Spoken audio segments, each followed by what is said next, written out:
Dennis Halloran is in the air. Is in the air. Mhm. Okay. Thanks, Jim. Yeah. All right, you can start now. Hello, everyone. Today we are going to be talking the Regulations and Legal Subcommittee. My name is Sonia Brinkworth. Tom and Bob, who are our co-chairs, could not make the meeting, so you're kind of stuck with me today.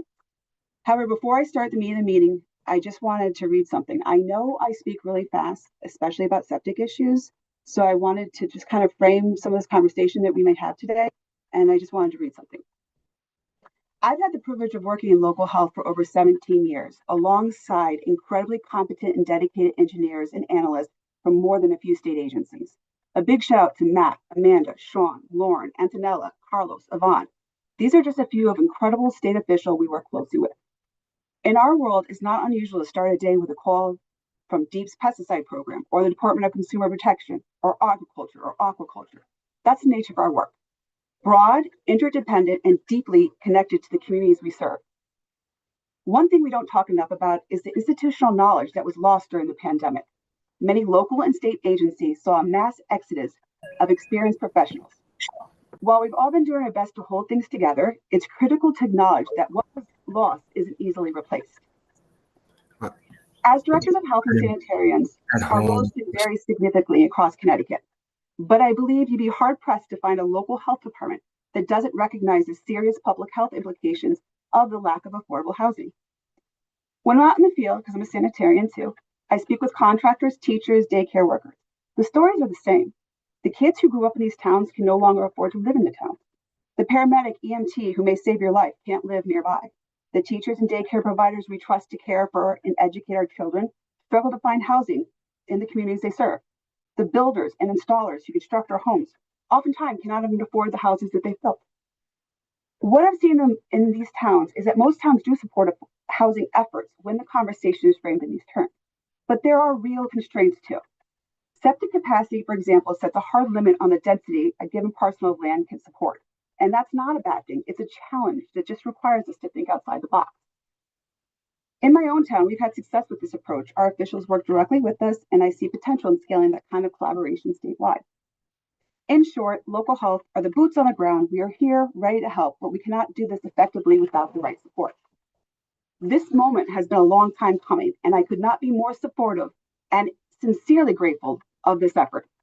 I've watched the videos from the other subgroup sewage task force, and it's clear everything is interrelated. You can't talk about increasing housing development without recognizing that each new building brings up with required septic approval. That approval requires staff, and we are in the middle of a public workforce crisis that DPH is actually working actively towards. As it stands, almost every urgent public health issue, lead in children, hoarding, foodborne outbreak, life safety risks, competes for limited attention and resources. Without improving and protecting the public health workforce, we will not be able to keep up with the development as we all want to see. To meet increasing housing needs, we must also increase staffing dedicated to supporting these projects, and that staffing must be funded. We need to identify the bottlenecks that cause unnecessary project delays and ensure the decisions about denser septic designs are based on science, not neighborly pressure. The last thing we need in local health, added to our full days, is to get stuck in land use battles. Our time, energy, and expertise are best ensuring safe, healthy communities, not an endless back and forth over policy interpretations. One major concern I've encountered while sitting at a land use table is the possibility that we cannot allow septic and water supply issues to be weaponized in support of a NIMBYism, not my backyardism. Too often, opposition to development is framed as environmental concern, when in reality, it's not always about protecting the environment. In fact, in some communities, particularly around lakes and waterfronts, our regulations might not be strong enough to truly protect those sensitive areas. That leaves us vulnerable to both legitimate risks and disingenuous arguments, which ultimately undermines public trust in local health. I watch the news because I'm trying to keep on top of some of this affordable housing stuff.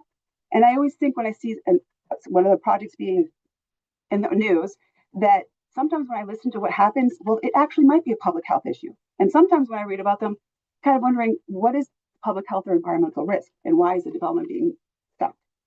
I understand property rights are deeply personal and community change can be unsettling, but that is not something we as public health professionals should be stuck in the middle of. Our job is to protect health. We are protect health and ensure safe infrastructure, not to referee land use battles that often stem from personal preference, not public risk. And we have to be honest about the equity impact. When more affluent communities can afford lawyers and consultants for projects, even those that are safe and necessary, the result is even greater disparities in housing access and opportunities across the street. So I just wanted to read that because I know I speak really fast, and I just wanted to let those who come onto the call know that Bob and Tom are not going to be here today, so it is up to me and Rob Miller over there to walk us through some of the agenda. And that was the opening remark, obviously. The second part of our agenda is to establish a regular work and meeting schedule. Basically, let's figure out when our next meeting is going to be. I put on the agenda, I'm proposing the 29th next week is the whole group's meeting at this time. So I was hoping to see if you guys maybe wanted to the week after on that Wednesday, same time, just in 2 weeks. Does anyone have any issues with that? Works for me. Works for you? Okay. Dante? Okay. Okay, great. All right. So the next part is a working group scope. And so this is really going to be the majority of the meeting because we still got to get down to get this hammered out before we go on further. And we were asked to send in some information to Bob and Tom talking about our priorities or what we think review the scope of the work should be. So I'm going to hand the meeting over to Rob Miller, who had some great ideas. Then I will go, and then Jim King, and then we can keep going down the line. Just to discuss it. We can have questions at the end, but I think a good 2, 3, 4, 5 minutes for each person to go through what their objectives and their scope of vision is. There you go. Sure. Rob. Thanks, Sonia. In terms of kind of framing an approach to this broader issue, I felt it was appropriate and really essential to take a look at the Public Act to ensure that we were following it. I think the key language in there related to Section 49 on Public Act 2597 is to assess and provide recommendations regarding regulatory requirements concerning sewage disposal, including but not limited to nitrogen discharge limits and their impacts on development of housing, public health, and environment, and 2, balancing the costs associated with the development of housing and a risk-based approach. So, in my mind, what kind of essential questions can we draw out of that charge of the work group? And so I kind of drafted up a series of questions that I think kind of will highlight and underscore some of the direction I think it's appropriate for us to consider going in. And so I've kind of outlined some basic questions, and I believe I sent this information to Tom and Bob, and I'm presuming that they're going to be updating it in a master document. But the questions that I outlined are: 1, are the proposed regulations protective of public health? And kind of sub to that is, do they address primary public health risks associated with disease transmission or cancer or non-cancer causing afflictions associated with inadequate or failing septic systems? If not, why not? Are the proposed regulations protective of the environment? Do they address primary risks to groundwater and surface water contamination? If not, why not? What are the relative costs and time impacts of compliance with the proposed regulations? How are the costs to developers impacted? How are the costs to local and state health departments impacted? Given the relative costs and time impacts of compliance with the proposed regulations, does the proposed regulations make building a home more or less expensive? Do the proposed regulations increase density, availability, and affordability of new or reconstructed housing projects? If so, how and why? And really, if we kind of use some of these questions to kind of drive a direction, what we're really talking about is kind of framing framing an assessment, hopefully for each of these areas, which can help come with an answer to those questions. And then, given the answer, given the answer to these, are we then looking at a tiered risk-based approach of some sort or some other modification that makes sense. And just by way of example, some of the current thresholds we're dealing with regulatory in terms within the regulations and the statutes are, 5,000 GPD, which triggers nitrogen under the current proposed standards, or 10,000 GPD, which triggers Connecticut deep evaluation. So these are basic questions that just came to mind, kind of looking at the charge and understanding that there's going to be, I'm sure, some overlap with some of the other subgroups on some of these issues. I'm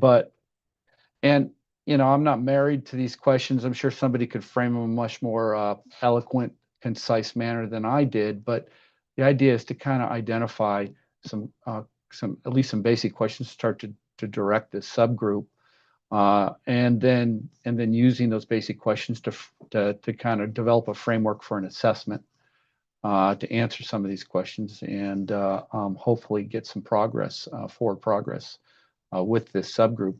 I did want to note, I did appreciate the information that Audra from Connecticut Deep put out.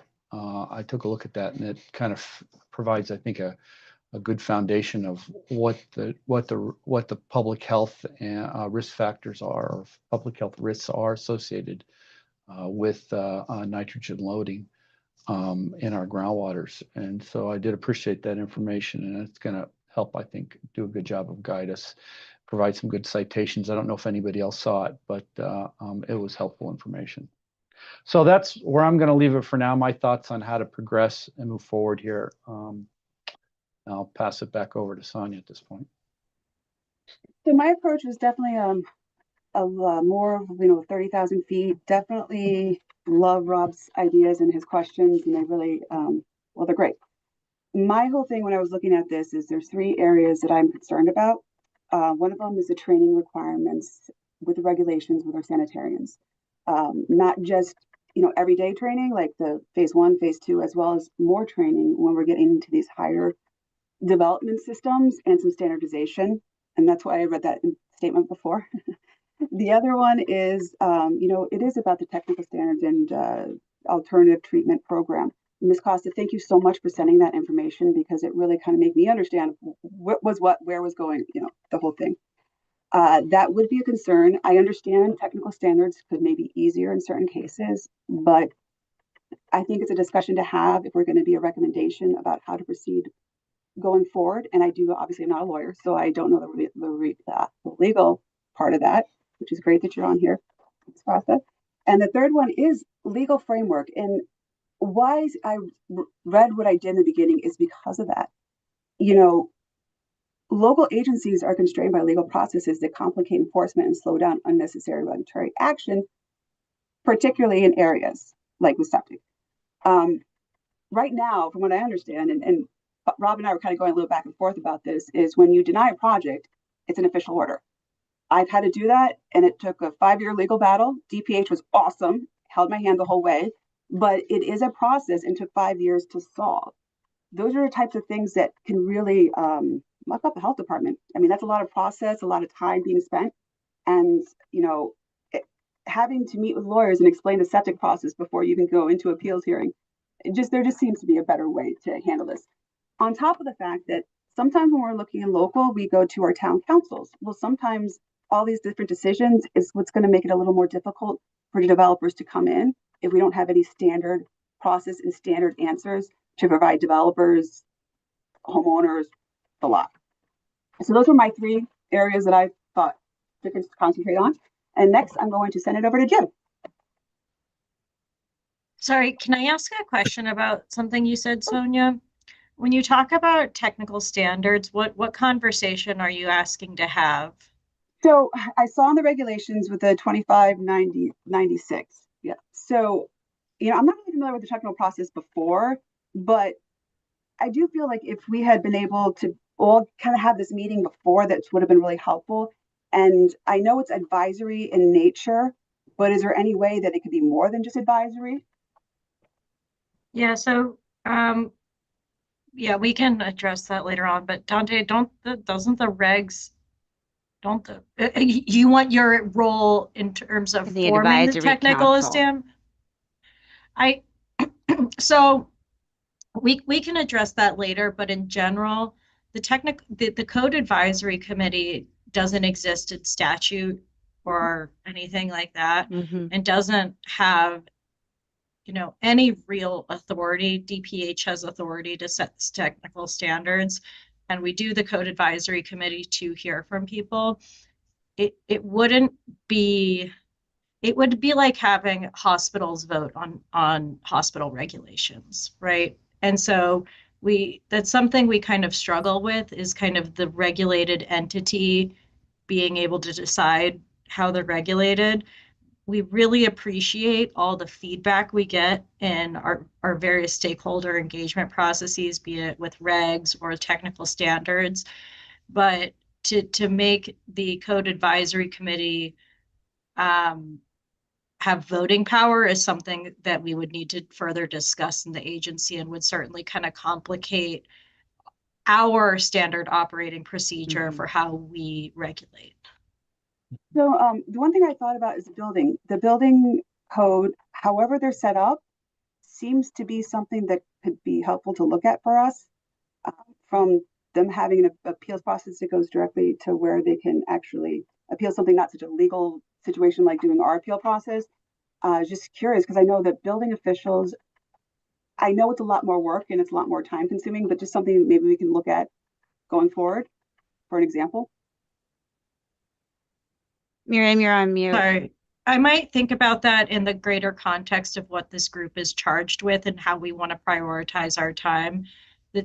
The charge of the working group as a whole is quite large. We don't have a lot of time. And this technical standards issue kind of falls into the bucket of and anything else the committee wants to discuss. And I don't want to distract from other priorities that this group is statutorily charged with discussing. I will say I understand that the housing code is it's similar but different, right? That's a different agency. They operate differently. I hate to be this is how things have always been done at DPH, but I'm worried about the precedent it sets for other DPH entities. So we can have that conversation more in detail, and we're open to hearing your ideas, but I would say it's very inconsistent with how we regulate other entities. Yeah, I just want to chime on quickly on the appeals thing. I mean, I think the structure of local health and how appeals are handled is not unique to septic, right? So it would have to be a much bigger conversation about orders coming out of local health for all kinds of topics and not just septic. Just wanted to flag that.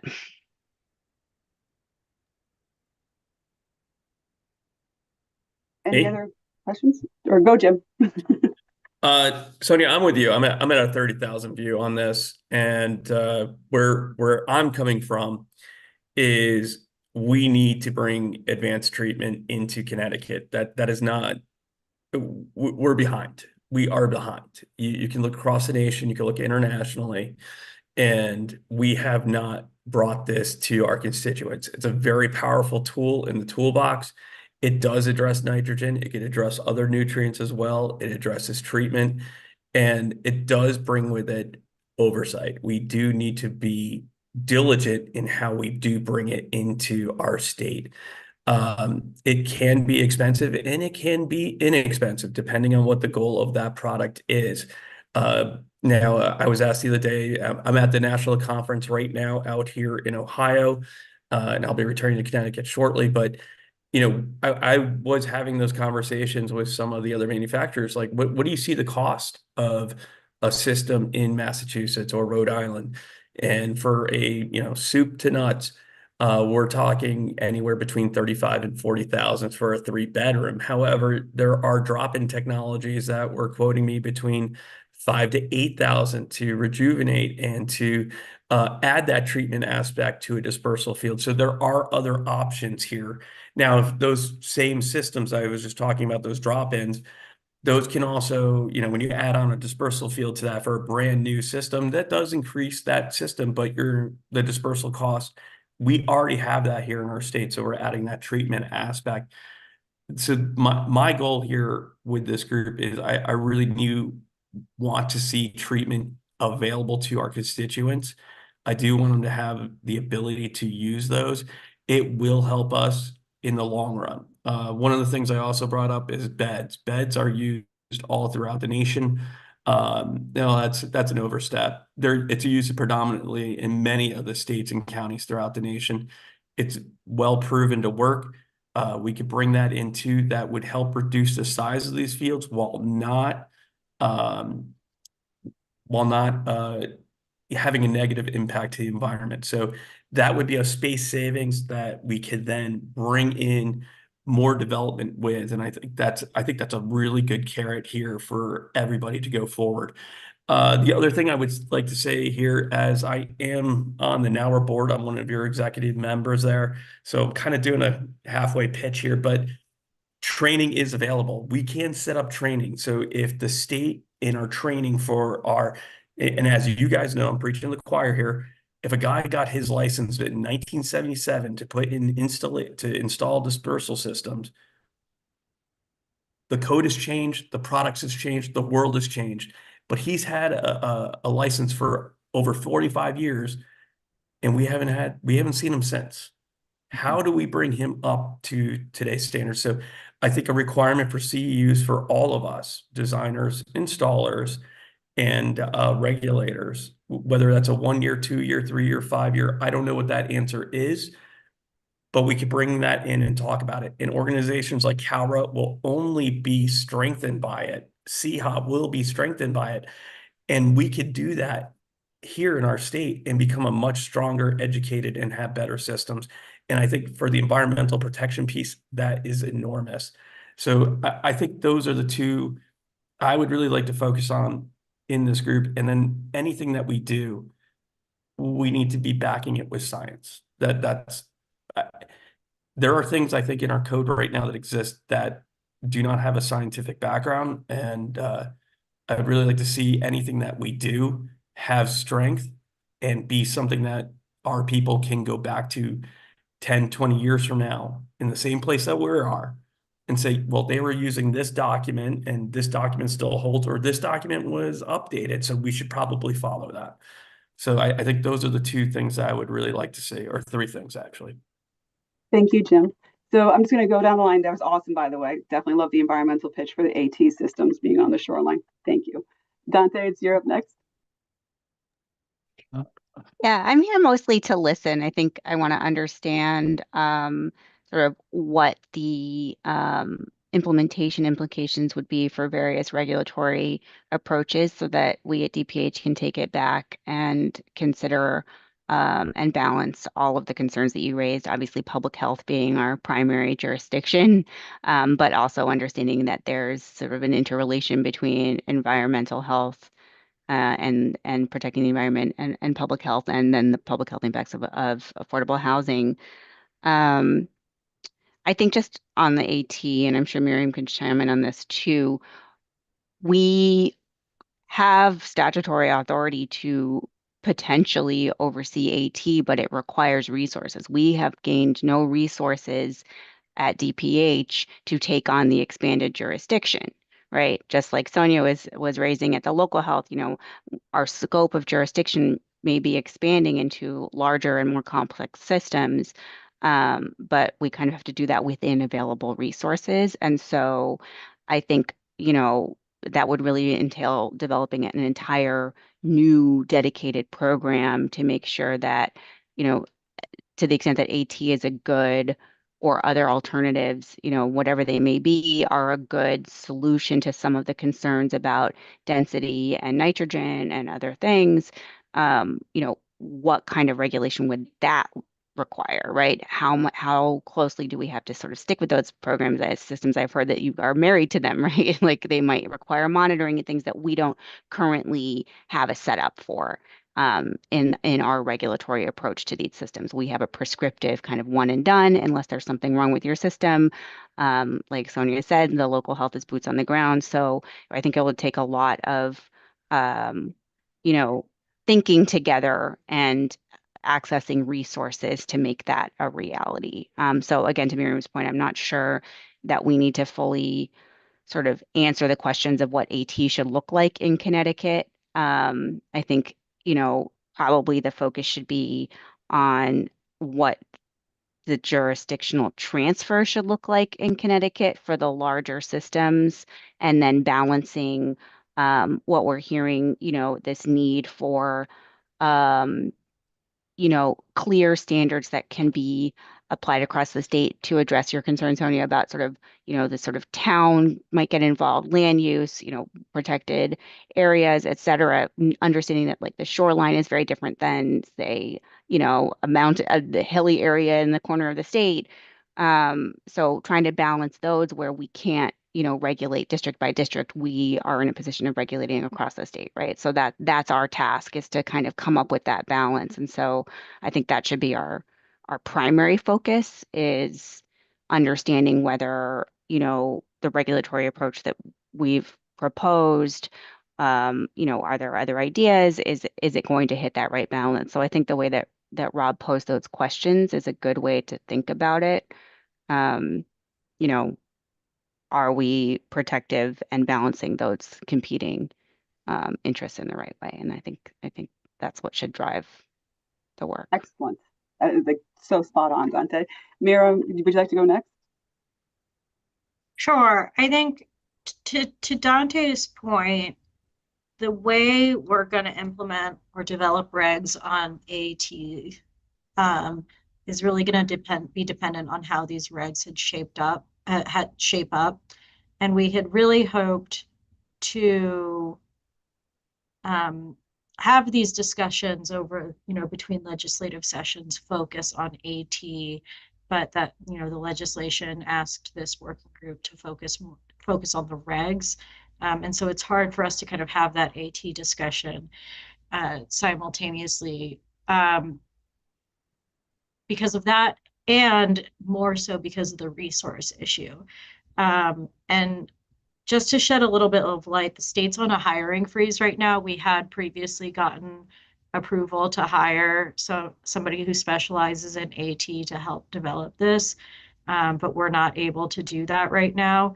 And we don't have anyone at the agency who can do that work because it's not something we've regulated historically.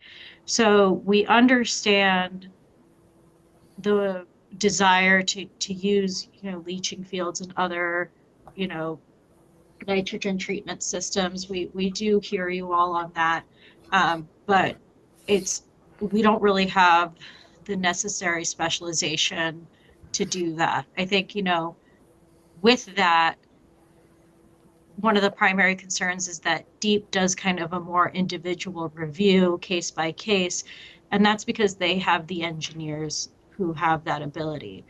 We don't have that level of staff, and we're not given the resources to hire that staff, which is why at DPH we've gone with a more consistent methodology where we are going to apply, where like our regs are going to say, this is allowed, this is not allowed, here's the standards, here's what's what, right? That everything's spelled out in the regs. You know what you're going to get. And that is also responsive to complaints, I think, concerns, I guess, not complaints, but concerns we had heard with folks not always understanding the DEEP review, but it's really because they had the resources to look at things case by case, whereas we don't have that. So I just want to shed some light on that as well, kind of some of the reasoning behind the resources as well. Spot on, Miriam. And the funding part, I'm so happy that's an actual subgroup because it's so instrumental to all three of the subgroups. Dennis, you have your hands up, plus you get to go after. So go for it. Okay, I can't access my camera. I'm sorry, some IT issues. But anyway, I totally understand where Miriam and Dante are coming from with resources. But I guess I would ask Sonia and Bob, are we putting the cart before the horse? we were tasked with develop the rules and regs, and we could say, okay, here they are. And then it opens up that later on, okay, if the state wants to go through with AT, then they realize they need to hire accordingly. So I think we may be putting the cart before the horse there. I think Jim has brought up some great ideas there with AT. If you do look at everybody surrounding us, I know everybody knows this, New York, Massachusetts, Rhode Island, and then New York on the Long Island side with Suffolk County, everybody has these rules and regs and set up. We do not need to reinvent the wheel. There are agencies that go and test these things, NSF, and so you could just adopt, okay, NSF 40 or NSF 245. If you get that, okay, you're in. So there's simple, easy ways to do this. So I just think it's real important. We do look at those things and, go back to our task. What is our task? Our task is to develop AT rules and the framework for that. The guidance, the oversight, the O&M, how is that going to be run? But again, we don't need to reinvent the wheel and we have a very short time frame to put something out. And I don't think it needs to be 100% done. We could make recommendations of this, and this, and have a stage 2 working group to, get to the nitty gritty details is the way I see it working out with the time frame we're looking at. But it's all out there and it's all been done. So don't feel like we're breaking new ground. That would be my comments. Yeah, Dennis, I do just want to quickly respond to something you said and apologize if I'm going out of turn. This group is not tasked with developing anything new. It's the purpose is to advise on the proposed regulations. So DPH already proposed the regulations. A document was circulated since our last meeting about what the proposed regulations are. So I do want to just flag that we're not reinventing the wheel here. We're looking at what has been proposed and responding to that. Sure. Okay. Thanks. Ms. Dixon, you have your hands up and you'd be next. Thanks. So I do also apologize for the camera situation. I am in transit. And I think, everybody here is relatively on the right path here, right? Like we're not recreating a wheel. We don't need to.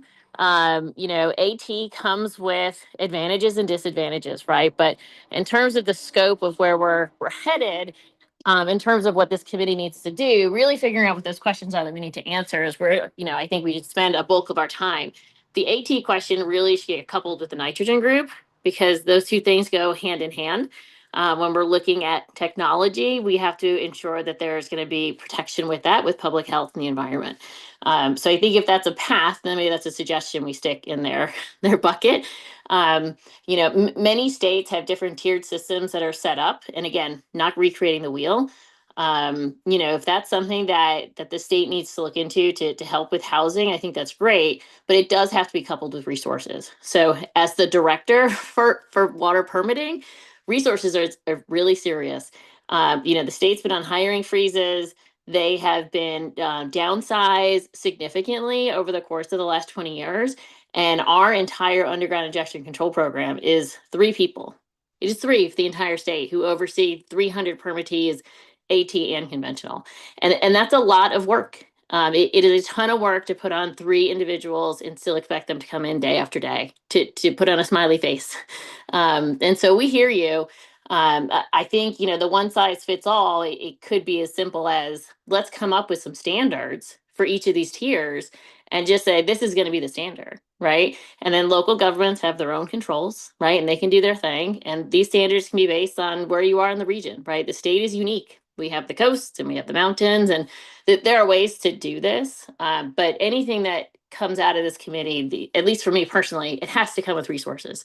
It has to come with funding, or all of this will be for naught, and it'll fall flat on its face. And then the state is no better, right? We don't have better protections for water quality or human health. And then we also don't have any more houses. So again, AT, I think, just needs to go to the nitrogen group if that's where it needs to go. Because there's already rules, right? To the point. Health department already has delegation and authority to do that stuff. They just need some money.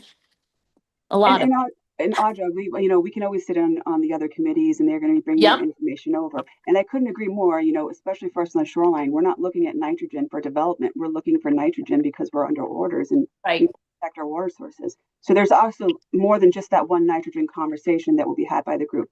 And as far as AT, And then the other Yes. thing is AT. I don't think we're looking at like the actual framework of AT of what should that framework be? Like who should be involved and Yeah.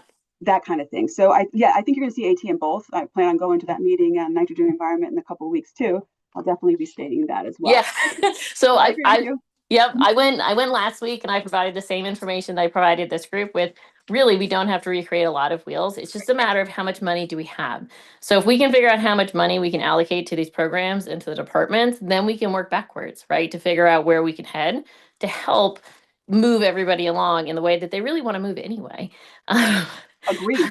Right? Yeah, agreed 100%. You need the money to do the work. You need the money. That's right. That's right. Jim, you had your hand up next. Thank you so much. I just wanted to, the concern about funding is there. I get that. And I'd like the resource though, as we develop this, I'm hoping that we can make that resource CARA or CIHA or one of those organizations to give you those resources. So it doesn't have to necessarily come directly from government to the industry has the resources. So I'd like to see that be considered. Rob, and then I would like to say something. So I suspect Audra might be in a position to ask this question, but Old Saybrook gets what, 1.6, $1.7 million a year for their decentralized AT systems. Isn't that a possible funding source for maybe local and state health to implement it down the road? I mean, I agree. Let me just back up a little bit. I agree. AT, pass it off to nitrogen people.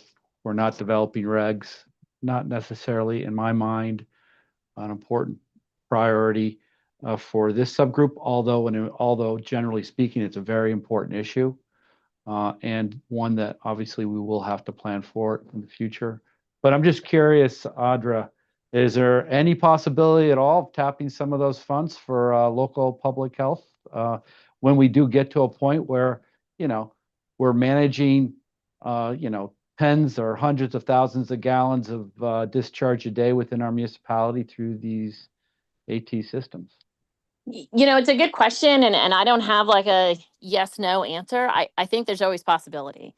I think if we put the right people in the right room together, we can figure out sources.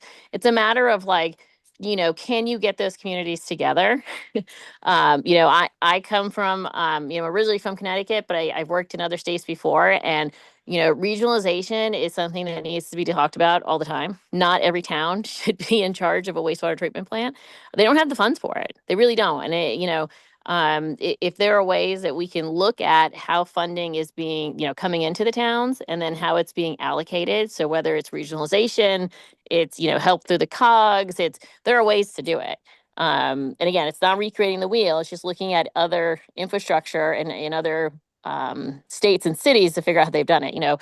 I also manage a stormwater program, and we've been trying to encourage folks to get stormwater utilities together for a long time because it's going to help fund your infrastructure projects, right? And so trying to figure out and navigate those systems, I think it can be doable.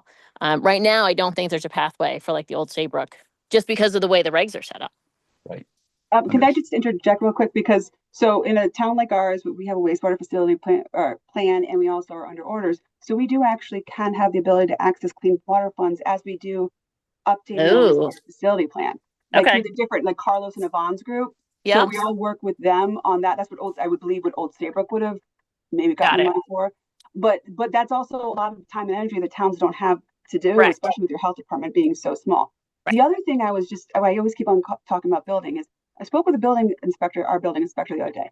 And, when she was talking about how they got funded, how did the building officials get building officials in the towns, and how did it not hit the public, like hit the homeowners? It was something that they figured out. And that kind of funding source, there's like the clean water, right? That would be helpful funding DPH, DEP. But then you also have the local health, which means that we'd be the ones reviewing the plans and stuff. Every building project gets a building official, right? And there's money in that pot. However, got it, but they didn't want to put it back on the homeowners. So that's why I keep on bringing it up. We do need to figure out the whole funding thing, and it may not just be one funding source that we can recommend. Yeah, no, I think that's a great idea because they do figure it out when they need it, right? You figured out when you need it. So I think with all the development that, you know, wants to happen in the state, that, you know, developers, they know things about money that, you know, some of us who sit behind a desk all day and just review plans, we don't know about. Um, and there's tons of funding sources, right? And so maybe there's ways that we can lean on that to say, okay, what is a way that you can help pay for this, right? We all want this collectively. So where do we find a pot of money that's sustainable and is going to be paid into for the long term? Excellent. Thank you, Audra. Ms. Miriam, you had your hand up. Yeah, thank you. I just wanted to respond to something Jim has said about industry having resources. I think there's various resources that we're talking about. So I think there's the resources to kind of help local health and communities put in the systems or get and whatnot. But the resources that DPH is discussing is like the resources to design and regulate the program, and that's not really something that we could get from out, like that's like we could apply for a grant, but it's really something that the state has to at this point step up on, but we're not going to be able to do that. I think one, until we see what happens at the federal level and how vulnerable the state is, and two, kind of see what happens during legislative session and if there's any relief provided at on the budget side. With that, I had one more thing. The DPH is also 80% federally funded, and that, you know, includes a lot of funding for our staff. I would say that, you know, most of our programmatic work is federally funded, and I think our staff might be 50-50 or 54, 60-40, that type of thing, where 40% is state funded. So we are very vulnerable right now with regard to what's happening at the federal level. And it puts the state in a very vulnerable position as well, because all of the staff that DPH has federally funded, you know, DSS has federal employee, like all the other state agencies also have federally funded state employees. And the state is having to foot the bill for all of those salaries right now because the federal funds are frozen. So I just want to flag that a lot of our funding availability is very dependent on what direction the federal government goes in, to the point where like we're trying to figure out ways if and how we can keep all of our staff. So I just want to point out that outside of this, we're very vulnerable. Totally agree. And I've seen the staff so like slowly whittle down, and they're excellent, and I completely understand. And I think that's one of the reasons why we're having this conversation is how can we identify funding sources that don't, you know, maybe one or two for you, one or two for DEP. You guys are both in state agencies that are now hiring freeze apparently, you know, and under us, under local health, we're in a public health workforce development crisis. So these conversations, I think, are going to be setting the framework for recommendations that hopefully will help all of us with the funding part of this. Is there any other questions? Audrey, you still have your name up or your hand up? Are you still talking? Or? No, I clearly just can't figure out the button. Sorry. Sounds like something I would do. So I'm just going to go along. I mean, that was like a really great discussion. I don't think anyone realizes it's almost 2:45 now, but I really think that discussion fleshed out a lot of what we're going to be talking about going forward. You know, the next part of the agenda is facts and data. And after that, method of information gathering. Well, I think those are like our charges going forward for the next couple of weeks. What information can we provide to this group so we can discuss based on what we just discussed on what our priorities are? I can definitely set something up and send it over to you guys. I know that Bob Smith in particular, he wrote a great like standard format for us to follow once we actually figure out where exactly we're going with this. And I can share that. And really, I mean, that is the agenda. There is always that if anyone wants to bring up any new business, totally can do it. 2/3 vote. I'm sure everyone would say, okay. Does anyone have, oh, there you go. Rob. Yeah, so I spoke to this previously, and you know, I haven't thought about it. I've thought about it a little bit, but not a lot. But maybe if we could all think about how we really want to frame the assessment of the proposed regulations with regards to the criteria outlined in the Public Act. You know, I'll be thinking about that a little bit. I think it would be reasonable for everybody else to think about how we're going to frame the assessment. I mean, and that's part and parcel to the next item on the agenda, facts and data. identified potential data gaps. Well, we need to first identify the data that we want to look at. And I think that's part and parcel to framing an assessment moving forward. So that's my 2 cents. I'll leave Couldn't it agree there. more. Audra?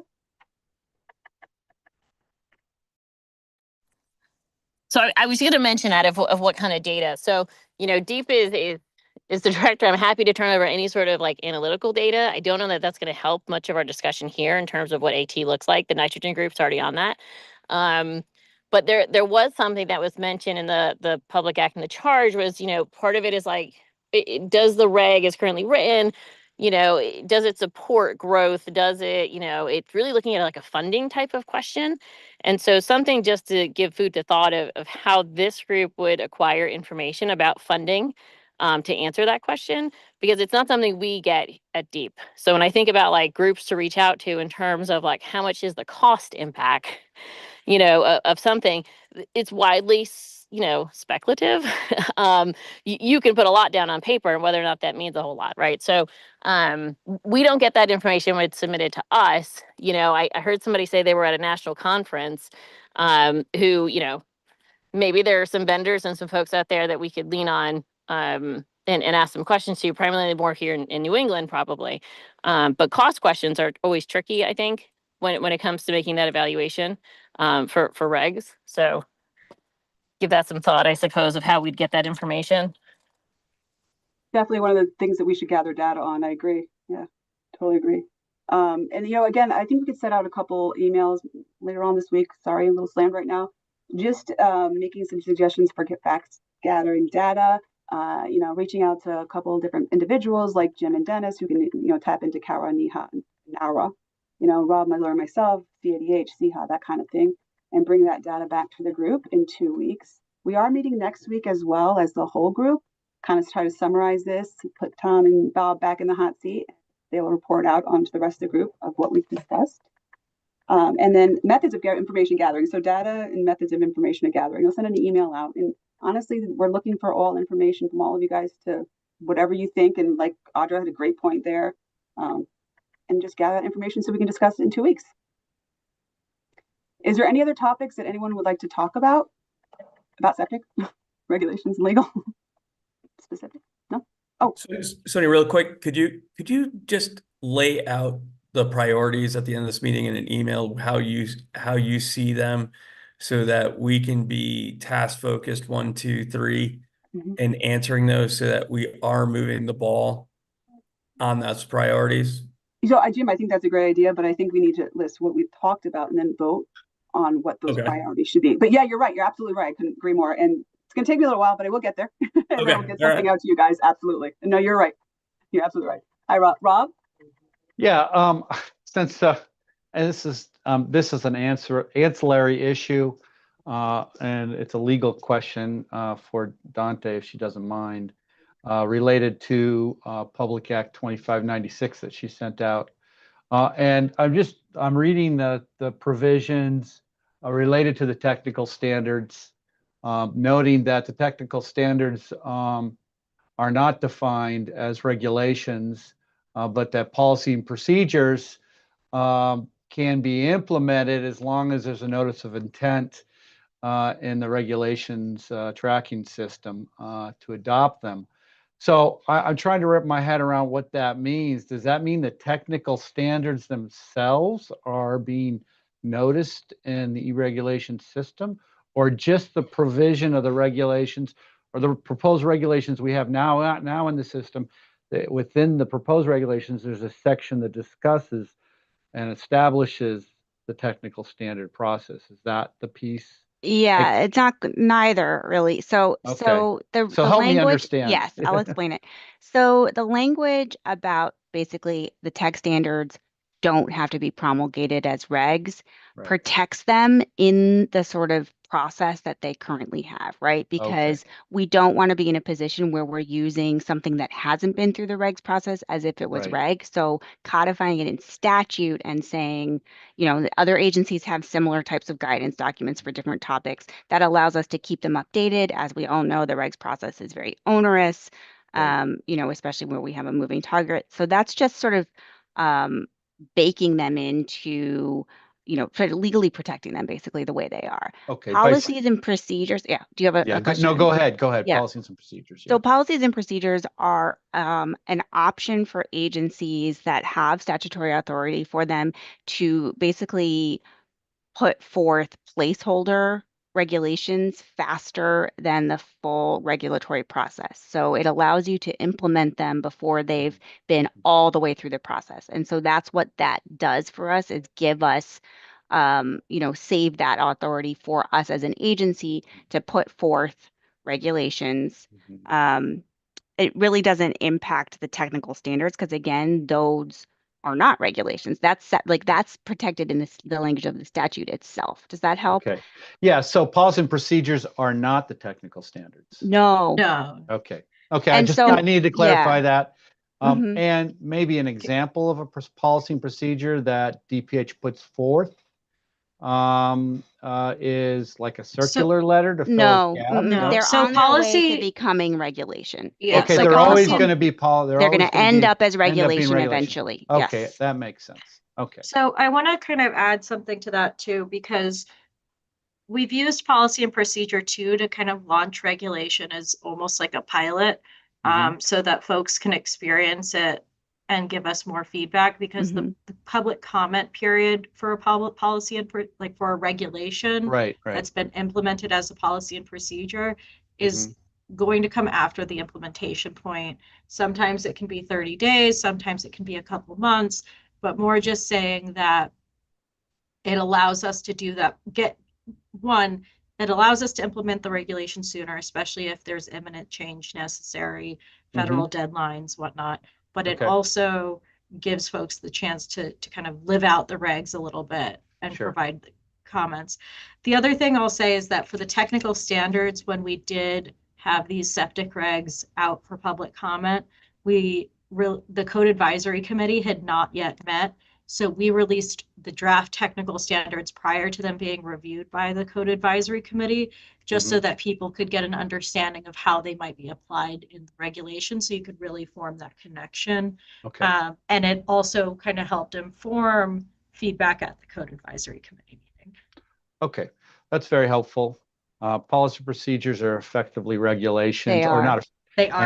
They have the force of regulation. At some point, presumably they'll be adopted as such. Yes, they're on their way. And I don't want to go down a deep rabbit hole here. I'm sorry, but what happens if there's like major amendments as a result of the public feedback during the regulation review process? Sometimes I'm sorry, you froze for a second. What was the question?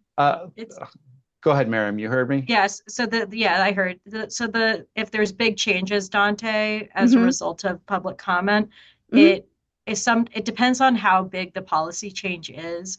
We have had some significant policy changes where we put the regulation back out to public comment. Yes. Or if it's kind of, if it's bigger for depends. like a specific industry and not kind of industry wide, we might just have a conversation with the industry who made the comment, say, hey, we're going to implement your comment. Thank you for flagging.